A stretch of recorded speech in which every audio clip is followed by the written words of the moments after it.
날씨가 많이 시원해졌습니다. 여러분들 이 시원해지는 날씨에 건강도 조심하시고 또 우리가 해야 될 일들이 무엇인가를 좀 결단하는 그런 계절이 됐으면 좋겠습니다.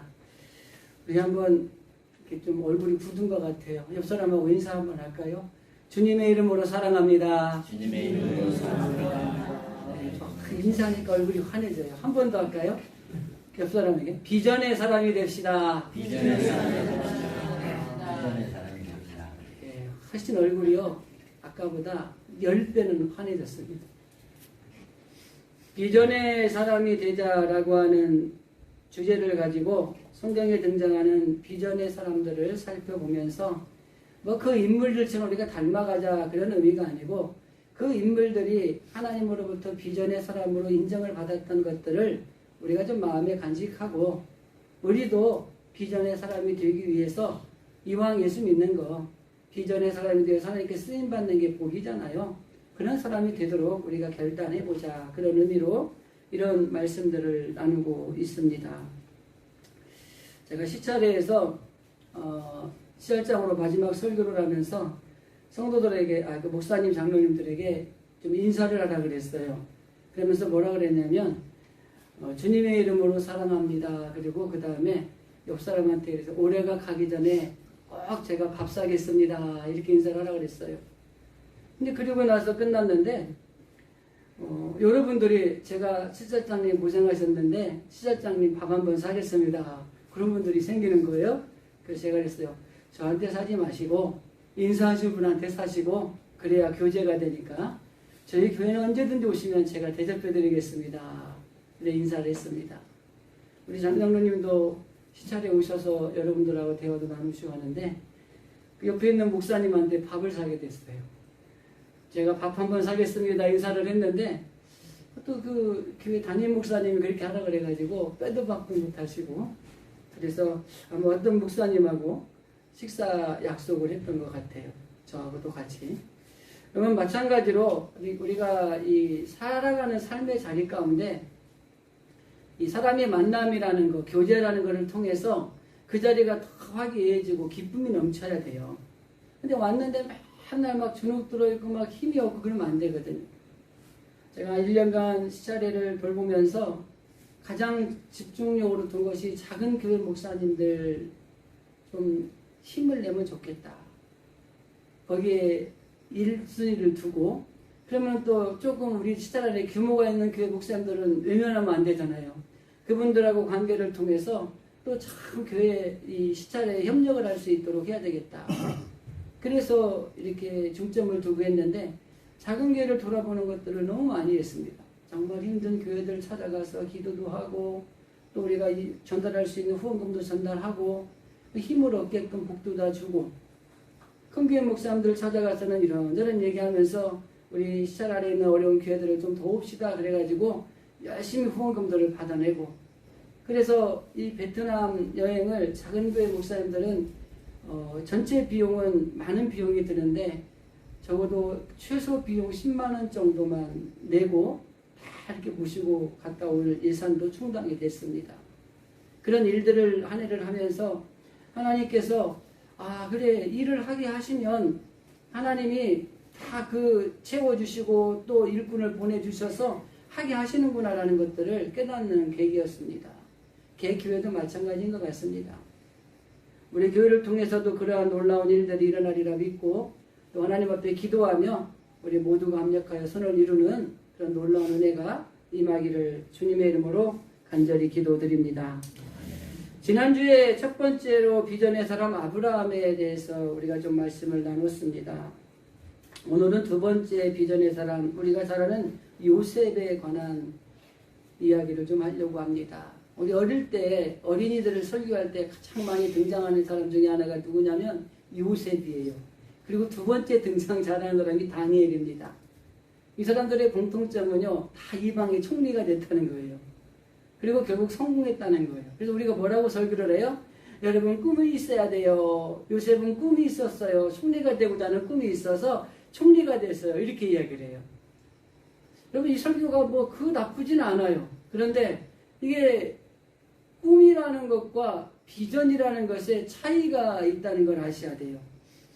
구약에서 말하는 이 비전이라는 말이 그 히브리어로 허존이라고 이야기를 합니다. 이 허존이 뭐냐면 보이는 것, 보인 것이라는 말이에요. 비전이. 그리고 구체적으로 이야기하면 하나님이 우리에게 보여주신 것이 비전입니다. 내가 큰 차를 가지고 싶다. 그리고 내가 큰 집을 가지고 싶다. 우리 목사님들이 큰 교회를 좀 만들고 싶다. 이거는 개인적인 목표이자 그냥 바램, 꿈이에요. 목표예요. 그래서 우리가 무엇인가를 가지고 싶다고 생각하는 것과 하나님이 우리에게 주시는 것과는 엄청 차이가 있는 겁니다. 근데 우리는 대부분이 비전 이야기하면 우리가 이루고 싶은 꿈을 갖다가 비전이라고 붙여놓고 있는 경우가 많아요. 그래서 여기 구약이 말하는 비전이라는 말은 하나님이 우리에게 나타나셔서 보여주신 것, 이게 비전입니다. 그래서 비전을 가진 사람이 되기 위해서 무엇보다 필요한 건 뭐예요? 하나님과의 관계가 분명해야 됩니다. 우리 지난번 우리가 분명해야 될 것들을 쭉 말씀을 나누는 중에 하나님과의 관계가 분명해야 된다는 말씀을 드린 적이 있거든요. 그 사람을 통해서 하나님이 그 뜻을 이해하는 사람에게 그에게 하나님의 비전을 보여주시는 거예요. 아브라함에게 나타나셔서 비전을 보여주셨습니다.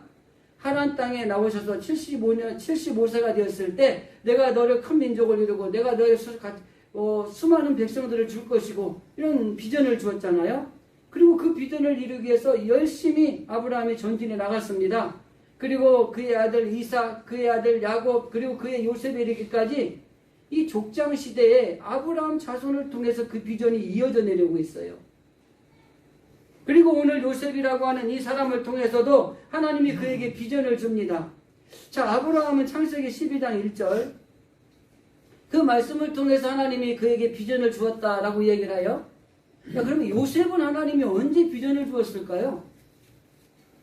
10세 때 그 부름을 받을 때였을까요?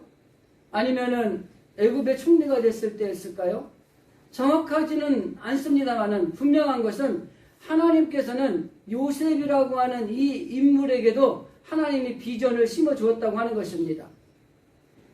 그가 고생을 하면서 어려움을 가지고 진행을 하는 과정들 속에 하나님은 언제나 그와 함께 하셨고 요셉 또한 하나님과 동행하는 삶을 살았습니다.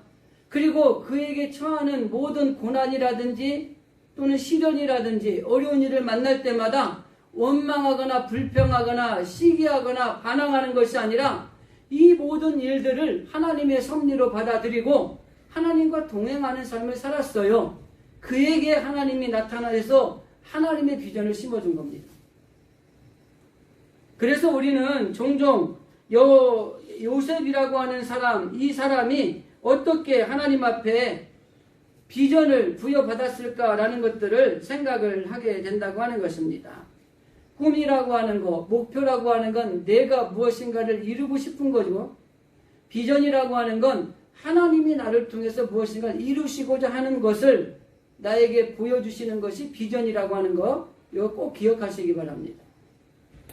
그래서 구약의 말씀에서 당신이 비전이 무엇입니까? 라고 묻는다고 한다면은 하나님께서 당신에게 보여주신 것이 무엇입니까? 이걸 묻는 거예요. 그래서 우리는 하나님 앞에 비전의 사람이 되기 위해서는 하나님이 나에게 무엇인가를 보여주신 것들이 분명히 가지고 있어야 된다고 하는 것입니다. 그것을 저는 하나님의 말씀, 이 말씀을 통해 우리에게 주신 약속이라는 말씀으로 지난번 아브라함의 비전의 사람을 이야기할 때 언급을 했었어요. 그래서 무엇이 되고 싶고 무엇을 하고 싶은지 이런 것들은 개인의 소원, 즉 목표, 꿈을 말씀하는 것이고 하나님의 나를 통해 사시고자 하는 일을 이루어 가시기 위해서 그들을 찾아가셔서 주시는 것은 비전이라고 하는 것입니다. 그러니까 우리가 혼동하고 쓰는 경우가 많아요. 그냥 내가 뭐가 되고 싶은 거 이것을 비전이라고 생각을 하는 경우가 많이 있다고 하는 겁니다. 그래서 큰 부자가 되고 싶다든지 좋은 차를 가지고 싶다든지 아니면 뭐 어떤 것들을 이루고 싶은 소망이 있다든지 이런 것들은 어떻게 보면 꿈이에요. 비전이라고 할 수가 없는 것입니다. 비전과 목표의 차이가 거기에 있다고 하는 것입니다. 켄 블렌차드라고 하는 사람이 쓴 책이 있어요. 그 책의 이름이 비전으로 가슴을 뛰게 하라는 책인데, 그 책에서 이 저자가 비전이라는 단어를 정의를 합니다. 이렇게 정의를 합니다. 자신이 누구이고 어디로 가고 있으며 무엇이 그 여정을 인도할지를 아는 것, 이것이 비전이라는 거예요. 비전이 목표는 있는데 비전이 없을 수 있습니다. 그리고 종종 우리는 꿈이나 야망을 비전이라고 착각해서 막 나갈 때도 있어요. 물론 그것이 이루어질 수도 있지만 이루고 난 다음에 허탈감이 생기는 겁니다. 내가 이루고자 하는 꿈과 비전의 차이점은 그 꿈을 이루고 나면은 거기서 끝입니다.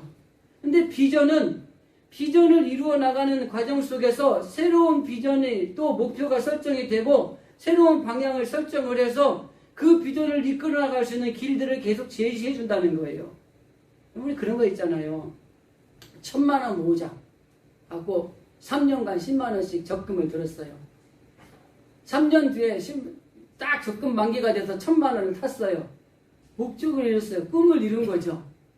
거기까지예요.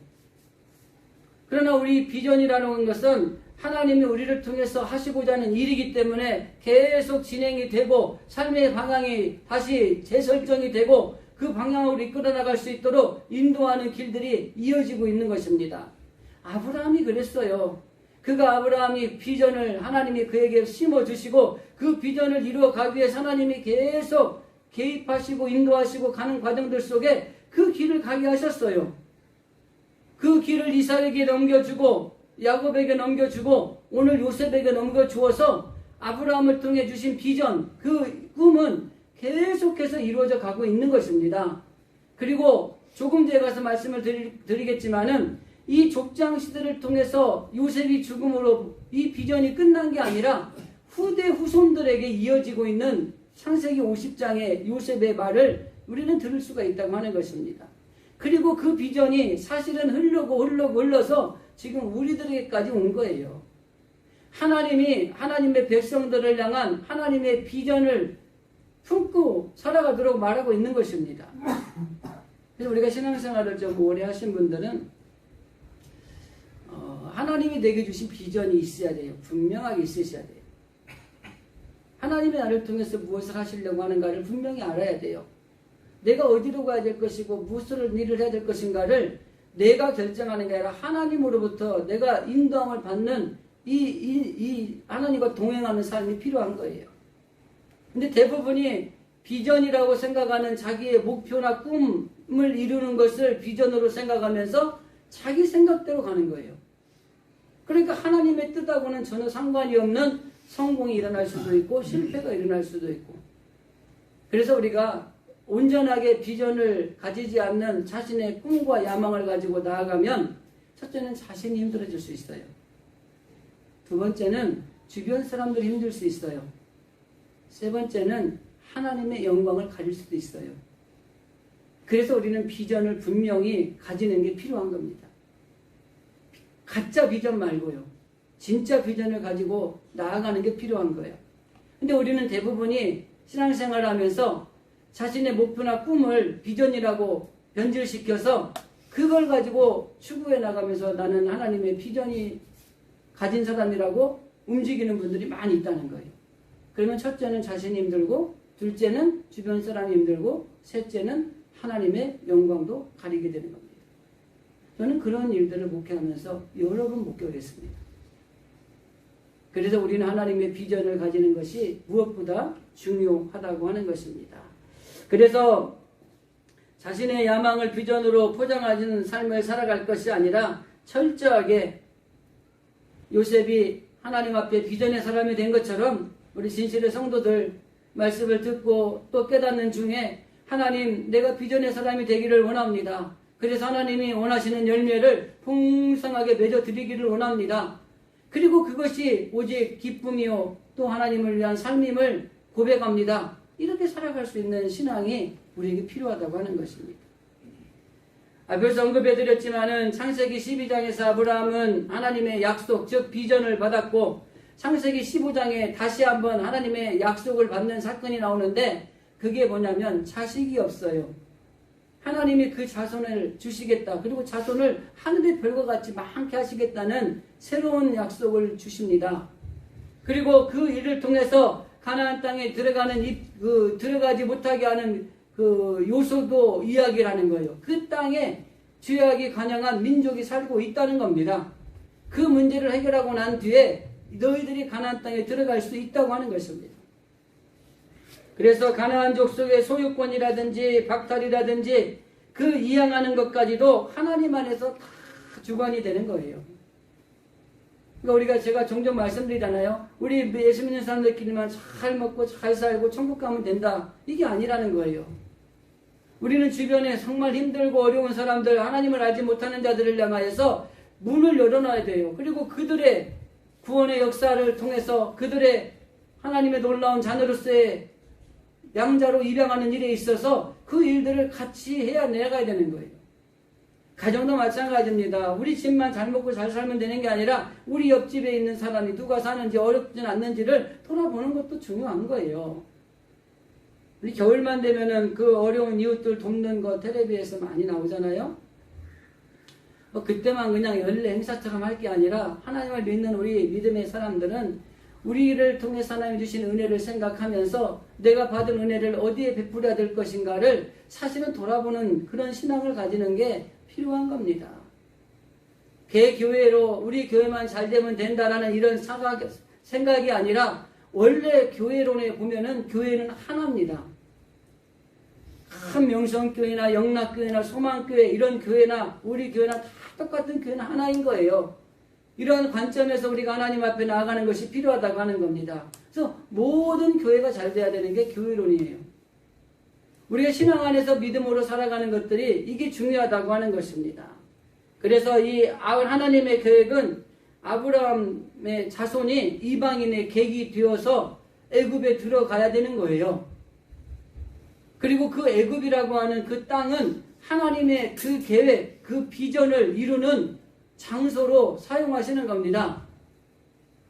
그 이야기가 기록된 게 창세기 37장에서 50장까지 요셉의 이야기를 통해서 하나님의 놀라운 이 비전을 이루는 장소인 애굽으로 들어가게 가는 과정의 이야기가 창세기 37장에서 50장까지 기록된 겁니다.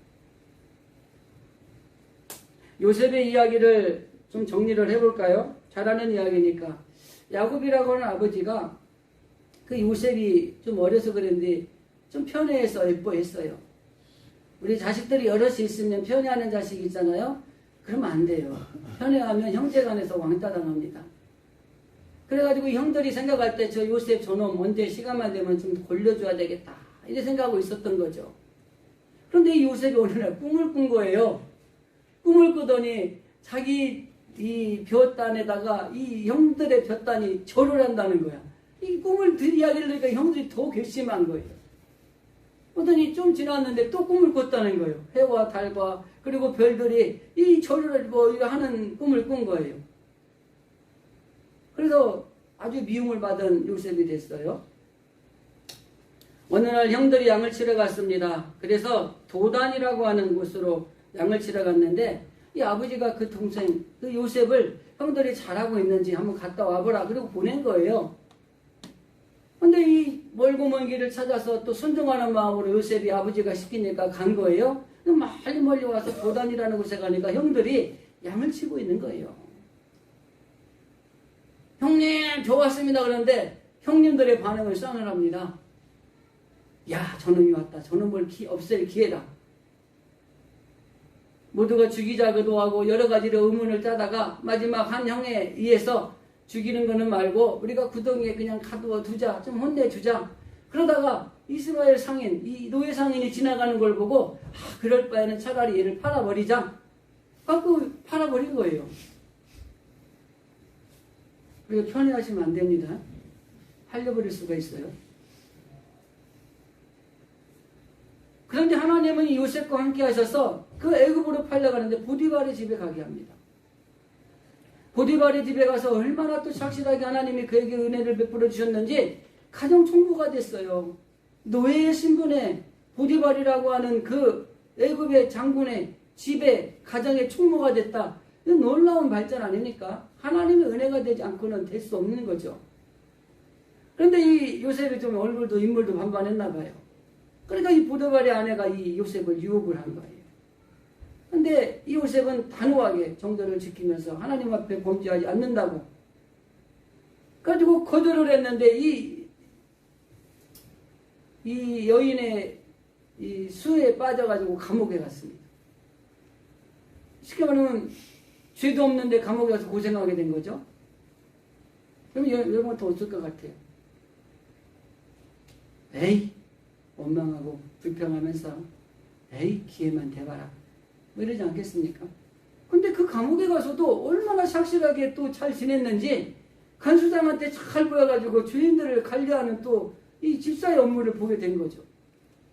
그러는 중에 이 높은 위치에 있는 사람, 떡 맡은 관원장, 술 맡은 관원장이 감옥에 오고 그들의 꿈을 해석을 해주고 시간이 또 흘렀는데 어느 날 갑자기 이 복권된 관원장 하나가 그 꿈을 잘 맞추는 애가 있는데 이 요셉, 이 애굽의 왕이 꾼 꿈, 바로가 꾼 꿈을 해석을 못하는 거예요.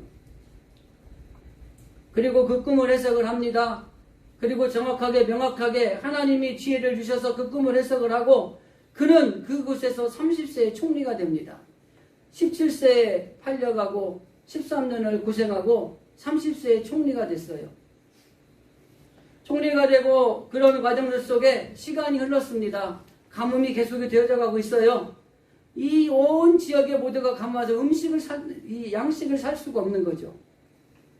그런데 이 애굽이라는 나라에는 이 요셉이라는 총리가 아주 이 관리를 잘해서 풍부하게 남는 거예요. 그 지역에 있는 모든 사람 나라가 이 양식을 사러 이곳에 오는 거예요. 야곱에 살던 지역에 야곱이 아들들을 부릅니다. 야, 우리가 굶어 죽을 수는 없잖니. 저 애굽이라는 나라에 가면 양식이 있다는데 좀 가서 사와라. 그리고 사러 갔는데 형들이 요셉 앞에 절을 하면서 양식을 구합니다. 여차여차해서 결국은 본인을 밝히고 오늘 본문에 얘기가 나옵니다.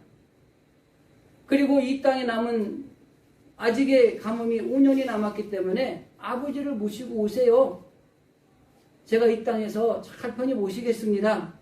그래서 야곱이 70여 명의 그 자손이 이 애굽으로 들어옵니다. 애굽에 들어와서 땅 중에 고센 땅이라고 하는 지역, 이들이 하는 일이 목축업이라 그 땅은 항상 이 푸른 초장으로 되어 있는 지역이에요. 목축업을 하기 아주 좋은 땅입니다. 그 땅에 정착을 해서 살게 돼요. 그리고 오랜 시간이 지나고 70명이 장정만 60만 명이 됩니다. 그리고 출애굽기의 시작은 이 70명이 들어왔는데 시간이 흘러서 큰 민족을 이뤘다는 이야기가 시작이 출애굽기에서 되는 거예요. 아브라함을 통해서 하나님이 주신 비전, 그 비전이 뭐냐면 가나안 땅에 들어간다는 것입니다. 그 비전을 이루는 과정들 속에 아브라함, 이삭, 야곱, 요셉을 통해서 쭉 그 비전은 이어져 왔고, 그리고 요셉이 창세기 50장에서 죽으면서 이 모든 것들을 후손에게 이양을 시켜줍니다. 그리고 이 고센 땅에 살았던 이 이스라엘 민족은 창세기 15장에서 너희 자손이 셀 수 없이 바다와 모래와 하늘의 별처럼 많아질 것이라고 하는 것이 이루어지는 거예요. 그리고 시기가 돼서 출애굽을 하게 되고 가나안 땅에 들어가는 과정의 이야기가 전개가 된다고 하는 것입니다. 아브라함 자손인들이 이방에서 개기 되었다가는 그 계획이 이 야곱이 가정에 들어가면서 계기되면서 거기에서 하나님이 비전을 이루는 장소인 애굽에서 하나님은 또 역사를 이루어 가신 겁니다. 그리고 그의 후손들을 통해서 그 비전은 이루어져 가고 있다는 것을 보여주고 있는 것이에요. 하나님께서 이스라엘 자손은 그 야곱의 애굽으로 내려오도록 하신 목적이 무엇인가? 그것은 야고보에게 나타나신 하나님의 약속의 말씀을 통해서 우리는 짐작해 볼 수 있습니다. 창세기 46장 3절 4절 제가 읽어드리겠습니다. 나는 하나님이라 내 아버지 하나님이니 애굽으로 내려가기를 두려워하지 말라. 내가 거기서 너로 큰 민족을 이루게 하리라. 내가 너와 함께 애굽으로 내려가겠고 반드시 너를 인도하여 다시 올라올 것이라. 요셉이 그의 손으로 내 눈을 감기리라.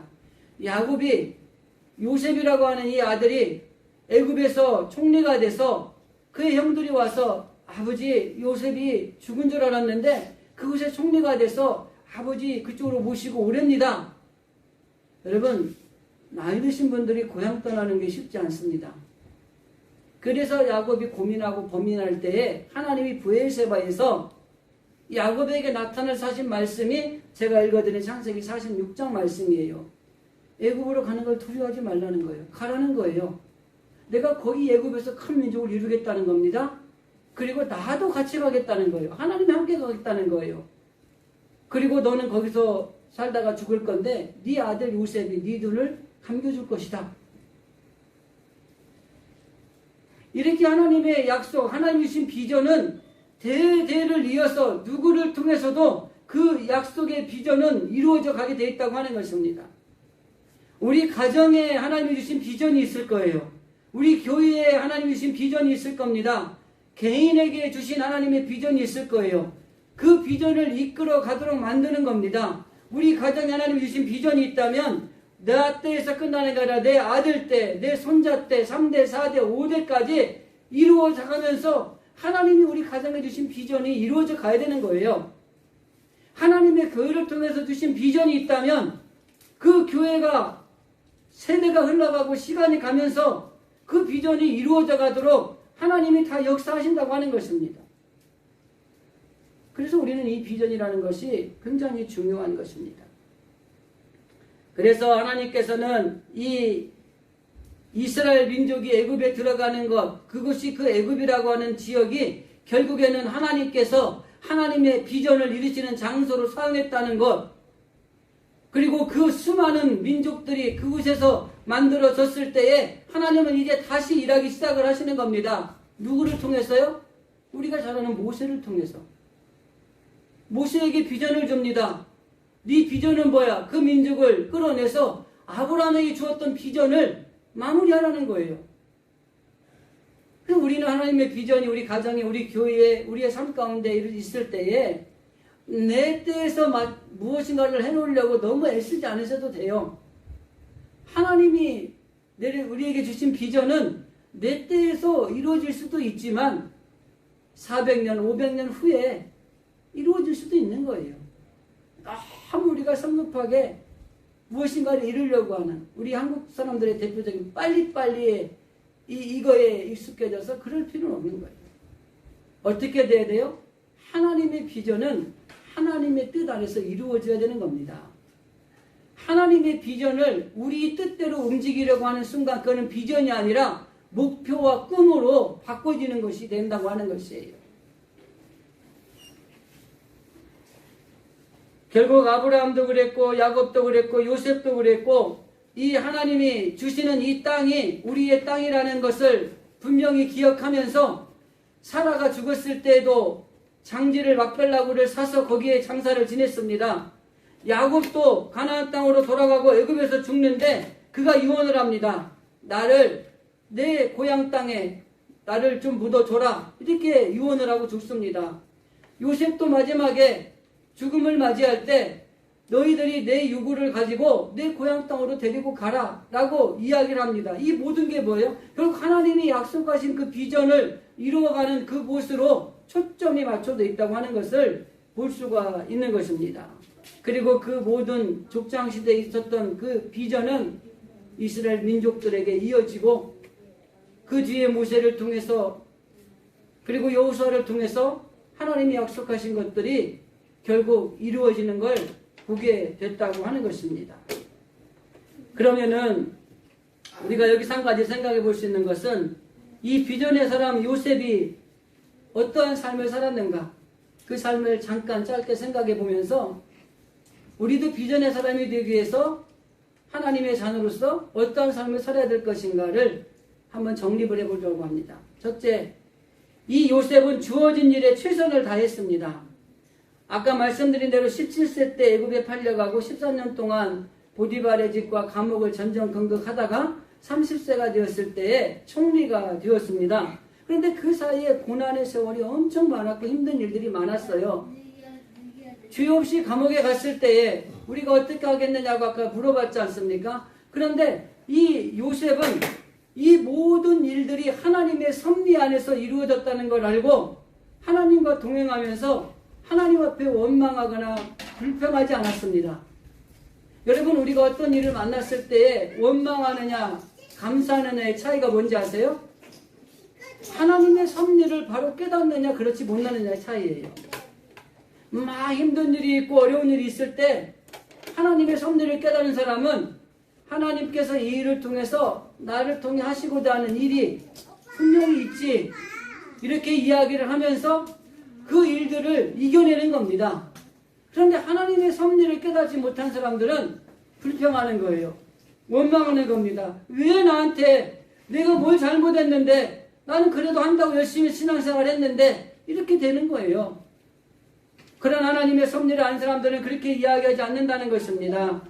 우리들이 비전의 사람이 되기 위해서 주어진 일에 최선을 다해야 됩니다. 때로는 힘들고 어려운 일을 만난다 할지라도 그 일을 통해서 하나님의 섭리가 있고 하나님의 계획하신 뜻이 있음을 믿고 감사함으로 그 일을 맞이하고 또 대처해 나가는 것이 필요하다고 하는 것입니다. 하나님이 인도하신 가운데 가는 곳곳마다 이 요셉은 최선을 다해서 맡은 일을 잘 감당했습니다. 요셉이 한 일을 보면은 보디발의 집에서 그 모든 소유를 잘 관리했습니다. 감옥에 갔는데, 감옥에 갔지만은 그 감옥에 간 것을 원망하고 불평하지 않고 하나님의 뜻이 있을 거를 믿고 또 거기에서 열심히 일을 잘했어요. 더 나아가서 애굽의 총리가 되었을 때에 그 나라에, 그리고 이방의 모든 세계 민족들을 구원하는 기근으로부터의 구하는 놀라운 일을 해냈다고 하는 것입니다. 더 나아가서 이 요셉이 하나님이 함께 하시니 요셉이 가는 곳마다 하나님이 주시는 복이 임했어요. 요셉이 보디발의 집에 가니까 보디발의 집이 복을 받았습니다. 여러분, 더 나아가서 요셉이가 총리가 되고 나니까 애굽과 그 모든 주변의 나라들이 기근으로부터 해가를 받는 복을 받았다고 하는 것입니다. 그리고 하나님이 이 땅의 모든 족속으로 말미암아 복을 얻을 것이라고 하는 이 창세기 12장 3절의 말씀이 이 요셉을 통해서도 이루어지고 있다고 하는 것입니다. 우리들도 마찬가지예요. 우리도 하나님 주시는 복을 받아야 되지만은 우리들이 가는 곳에 자꾸 복을 받는 일들이 일어나야 돼요. 여러분들이 교회에 오면 교회가 복을 받아야 되고, 여러분들이 직장에 가면 직장이 잘 돼야 되고, 여러분들이 누구를 만나면 그 만난 사람들이 잘 되는 일들이 일어나야 돼요. 저도 예수 믿는 사람이라면 내가 가는 곳마다 하나님이 주시는 복이 막 주는 것을 열매 맺혀야 돼요. 요셉이 그랬다고 하는 것입니다. 하나님의 주권과 섭리를 인정하는 사람은 하나님이 주신 비전을 이루기 위해서 최선을 다한다고 하는 것입니다. 고난이 있지만은 그래도 하나님의 섭리를 깨닫고 있는 사람은 하나님이 나를 통한 비전이 있음을 알고 견디고 이겨낸다고 하는 것입니다. 그래서 요셉이 주어진 일에 최선을 다했던 것처럼 우리도 하나님의 사람, 비전의 사람이 되기 위해서는 지금 나에게 주어진 일에서 최선을 다해야 돼요. 그 일이 중요하다고 하는 것입니다. 두 번째, 요셉은 주변 사람들에게 덕을 세우는 삶을 살았다고 하는 것입니다. 오늘 우리가 읽은 본문의 말씀에 보면은 형들이 이 고개를 숙이고 있는데, 형님, 제가 바로 형들이 나를 팔았던 요셉입니다. 이 말을 들었을 때 형들이 얼마나 철렁 내려앉았을까요, 가슴이? 아이고, 이제는 죽었구나. 근데 그가 뭐라고 얘기합니까? 아, 형님들 걱정하지 마세요. 놀라지도 마세요. 괜찮습니다. 형님들이 나를 판 것이 아니라 하나님께서 이 때를 위해서 나를 먼저 보내셨습니다. 아버지도 모시고 오고 가족들도 다 모시고 오고 형님들도 오면은 제가 다 봉양하겠습니다. 모시고 오세요. 그러면 이렇게 말할 수 있는 거 얼마나 멋집니까? 우리는 인간사가 조그만 나에게 해를 주기만 해도 그래 언젠가 보자 기회가 되면 나도 한번 먹일 날이 있겠지 이런 생각들 하고 있다가 기회가 오면 올컨이 이때구나 하면서 막 공격할 수 있는데 우리가 하나님의 비전의 사람이 되기 위해서는 이 하나님의 사랑과 용서를 가지고 있는 것들이 필요해요. 그리고 하나님의 뜻이 무엇인가를 분명히 아는 게 중요합니다. 요셉이 이렇게 말할 수 있었던 것은 그의 성품도 있고 그의 마음도 있겠지만 하나님의 섭리를 온전히 깨달았기 때문에 이렇게 얘기하는 거예요. 하나님께서 이때를 위해서 우리를 구원하시려고 나를 먼저 이곳에 보낸 것이니 형님 걱정하지 마세요. 내가 오히려 형님과 형님의 자녀들 모두를 내가 돌보겠습니다. 이렇게 이야기하는 거죠. 덕을 세워야 됩니다. 그래서 나를 이리로 보내신 것은 하나님이라고 하는 것입니다. 하나님의 섭리로 이해했기 때문에 우리가 이것을 감수하면서 이야기할 수 있다고 하는 것입니다. 그래서 나에게 닥친 문제들 이것을 하나님의 섭리로 알고 그렇게 나아가면 하나님의 뜻을 발견할 수 있는 것입니다. 주중에 시사를 끝난 뒤에 3시에 헌의위원회를 모이는데 우리 도회 안에 굉장히 어려움을 당한 목사님이 계셔서 저 1시간 동안 이야기를 이런저런 얘기를 했습니다. 뭐 제 얘기도 하고 그런 얘기하고. 근데 끝나고 났는데 그분이 저한테 긴 문자를 보냈어요. 목사님하고 대화하는 중에 내가 큰 위로를 받았습니다. 잘 이겨내겠습니다. 여러분 화장실에 가면은 글귀 하나가 제 눈에 다가오는 글귀가 있어요. 뭐냐면 당신의 머문 자리는 아름답습니다. 여자분들은 안 써있는가 모르겠는데 남자들 화장실에 보면 이게 써있어요. 네. 근데 저는 그 말이 참 좋아서 저는 저한테 적용을 하면서 목회적인 것들을 많이 했어요. 이제 그분한테 그 얘기를 했나 봐요. 그 얘기를 해서 적었더라고요. 목사님 지금 힘들고 어렵고 정말 힘들지만 내가 머물렀던 자리가 아름다워야 됩니다. 똑같이 하고 부딪히고 싸우고 나오면 하나님이 그 다음 길을 안 열어주는데 내 머문 자리를 아름답게 하고 하나님의 뜻이 있겠지. 하나님이 이렇게 어려움을 당하는 건 무엇인가 있겠지. 그리고 그 머문 자리를 아름답게 놓으시고 나오시면 그 다음에 길이 열리더라고요. 그러니까 머문 자리가 아름다워야 된다는 것이 화장실에 필요한 게 아니라 우리의 마음에 필요한 것 같습니다. 그런 이야기를 했습니다. 여러분 하나님의 사람은 섭리를 아는 사람은 덕을 세우는 일을 한다고 하는 것입니다. 원한과 분한 그런 분노가 사라지고 하나님의 사랑으로 그를 대할 수 있는 길이 열리는 과정이 하나님의 섭리를 깨달았을 때 가능한 거예요. 한 가지만 더 말씀드립니다. 이 요셉은 하나님을 경외하는 삶을 살았다고 하는 겁니다. 창세기 42장 18절에 보면 나는 하나님을 경외한다 라는 요셉의 고백이 있습니다. 하나님의 백성의 삶의 목표는 하나님을 경외하는 것입니다. 비전의 사람이 되기 위해서 필요한 건 내가 하나님의 사람이 되는 겁니다. 하나님을 경외한다고 고백할 수 있는 것이 필요하다고 하는 것입니다. 이 경외한다는 말은 어떤 힘들고 어려운 일이 생겼을 때에 그걸 이겨내는 힘을 소극적으로 본다면 적극적인 경외한다는 것은 그분을 존경하고 그 예배를 드려서 그분을 높여드리는 삶을 살아가는 겁니다. 이게 경외하는 거예요. 지금 내가 힘들고 내가 지금 처한 환경이 어렵지만 그래도 그분을 높여드리고 그분을 찬양하고 예배하면서 더 나아가서 하나님의 말씀이라면 그 말씀에 순종하는 삶을 살아가는 것, 이게 하나님을 경외하는 거예요. 말씀을 좀 정리하면서 하나님께서 이 요셉에게 이런 영광을 주신 것은 그가 믿음의 조상으로 좋은 신분을 가졌기 때문이 아니라는 겁니다. 이런 자리에 갈 수 있던 것은 하나님의 연단과 과정을 믿음으로 잘 소화했기 때문에 요셉이 하나님의 비전의 사람이 된 거예요. 우리는 가끔 그래요. 우리는 가진 게 없어서, 우리는 백이 없어서, 우리는 힘이 없어서 뭐 잘 되려고 해도 될 수가 없어 라는 말을 합니다. 그게 아니라 하나님에 대한 분명한 비전의 사람이 되는 것은 하나님에 대한 말씀과 고난과 시련과 연단을 이겨내고 그 말씀대로 살아가는 사람들에게 하나님이 비전의 사람으로 세워주는 것이지 백이 있고 돈이 있고 힘이 있다고 되는 게 아니라고 하는 것입니다. 그러니까 하나님 앞에 비전의 사람들은 건 평등해요. 오직 내가 하나님과의 관계를 어떻게 하느냐에 따라서 내가 비전의 사람이 되느냐 그렇지 않느냐가 결정이 된다고 하는 것입니다. 그러니까 상황 탓하지 마시고 환경 탓하지 마시고 하나님과의 관계를 분명히 하셔서 내가 하나님의 비전을 품고 살아가는데 이 비전을 이루어가는 비전의 사람이 되기를 원합니다. 이런 고백이 우리에게 있어야 된다고 하는 것입니다. 우리 진실의 성도들 이런 비전의 사람이 되기 위해서 믿음으로 나아갈 때에 하나님께서 길을 열어주시고 우리를 도와주시고 결국 비전의 사람으로 삼으셔서 더 많은 열매들을 맺는 귀한 하나님의 사람으로 하나님이 사용하실 것입니다. 하나님 내가 비전의 사람이 되기를 원합니다. 이런 기도가 한 주간 여러분의 삶 가운데 늘 되새겨지기를 간절히 원합니다.